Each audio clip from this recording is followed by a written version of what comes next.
Hi and welcome back to my channel for another art journaling video. Today I am going to use some digital printables and they are available for free on my website. You will find a link in the description box. And I painted these yesterday with watercolors and also Neocolor crayons and some water-soluble graphite pencil, and then I decided to scan them and make them into printables. And here I've printed them out with half the size, and this is what I will use today. And here you see also the printed in the original size. And I think they could be really nice to create collages. So I'm working in my traveler's notebook insert today, and I will also use some leftover scrap paper where I stamped the grungy sequins on, and also some old book pages. The background of the insert is covered with a layer of gesso. I have printed the pictures on some really thin quality Clairfontaine paper. It has 60 GSM. Of course you can print it also onto a thicker quality paper, which I also did. But for this collaging, I thought that thinner quality paper would be really nice. It's also the same paper I've used for the original painting.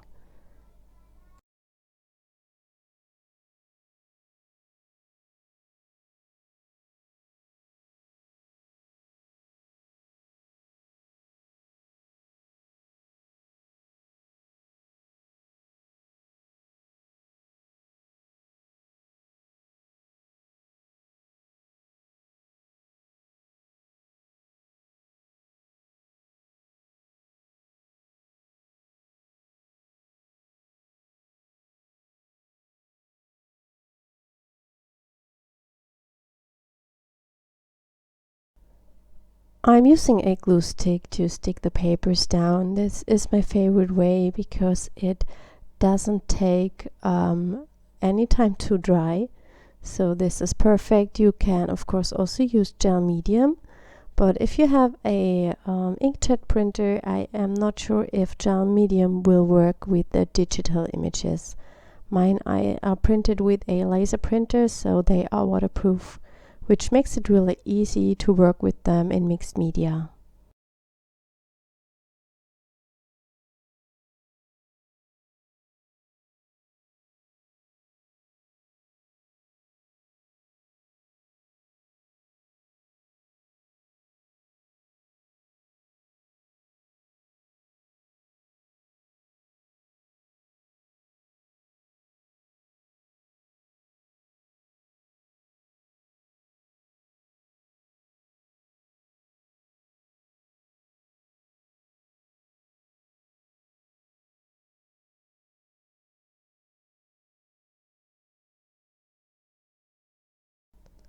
When I'm putting together a layout in my journal, I always have a view through my camera onto the page. This is a huge difference in comparison to look directly onto your page. You see much better what fits and what doesn't. So it's always good probably to take a photo of your layout and take another photo of another composition and then have a look and compare the two, and you will see immediately which one looks better.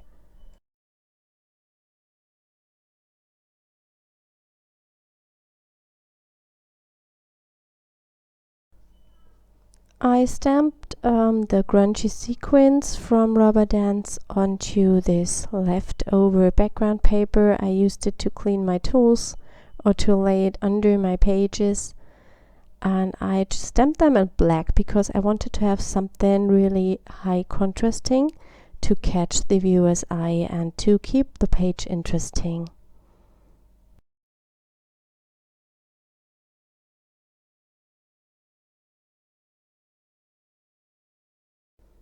And this is why I love that Tombow glue stick so much. If you glue it down in the wrong way, you can easily remove it for about a minute or so, and then you can put it in the right direction. I get comments that that Tombow glue stick is not available in the US. I have no idea if there is something comparable. It's totally different to the normal Yoo-hoo glue stick. It also doesn't add so much glue to the background, so the paper doesn't wrinkle and it doesn't smear in any way. And one more bonus is also, if you let it dry out, you can tear off the top of the glue and it will be back freshly to use again.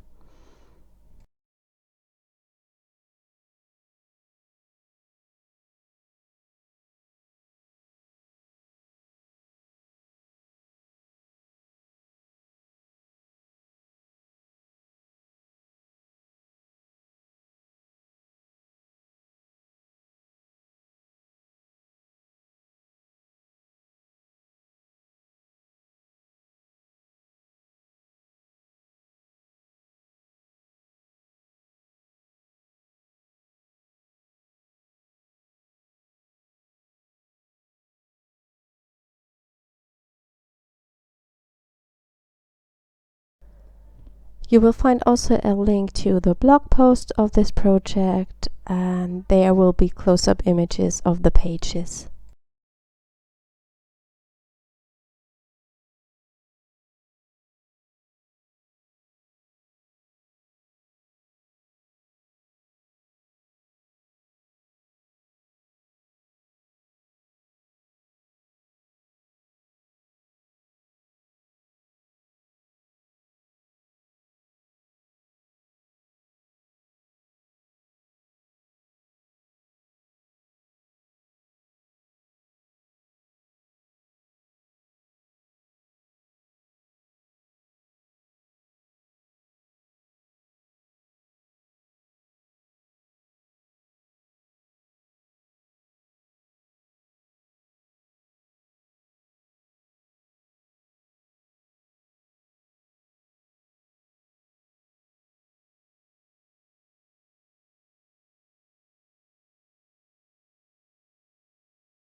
After I've sticked down all the papers, I add some stamping with the grungy borders from Rubber Dance.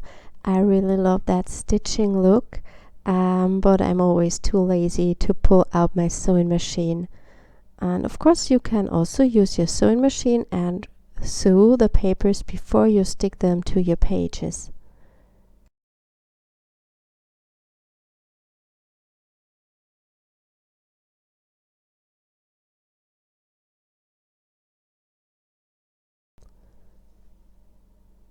Here I'm also adding some circle elements to the page, and I will also go in with some watercolors to bring the whole page a little bit more together and to make it look more cohesive. And I'm using the same colors I've already used for the collage papers. The watercolors I'm using here are the ones from Derwent. They come in a set of 12 and they have 2 different sets. And it happens that they match the EasyGo box I had from Amazon perfectly, so I put out the EasyGo colors and put in the Derwent colors, and now I have a really nice, I would say high quality travel palette. These watercolors are different from normal watercolors as they are from Derwent. They are the Inktense colors, and when you use them on watercolor paper, they will become permanent when they are dry. These are ink colors and not real watercolors. I believe they are the same as the Inktense blocks, and if you have the Inktense blocks, you can easily use them as a normal watercolor palette. While the watercolors were drying, I had a look through my stash for some focal points, and there I found that little rainbow from our Watercolor 1 stamp set, and this one is foiled. I believe I used embossing powder, so I stamped it with Versamark, added embossing powder, and then I heat set that and lay a piece of foil on top and then run it through the laminator, and that worked pretty good. I think I saw this technique in a video of Jennifer McGuire, and I think this rainbow fits perfectly to the page. I also used that word enjoy. It's cut with a Tim Holtz Thinlits die, and I will also use some flowers, but before I stamp, I glue everything down, I stamp some of the journal words just randomly to create more texture on the background.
So this was my page for today. I hope you enjoyed that video, and I hope you have a lot of fun with the digital collage papers. I wish you all the best. Take care of yourself and of others, please. Stay at home, and we see us next time. Bye.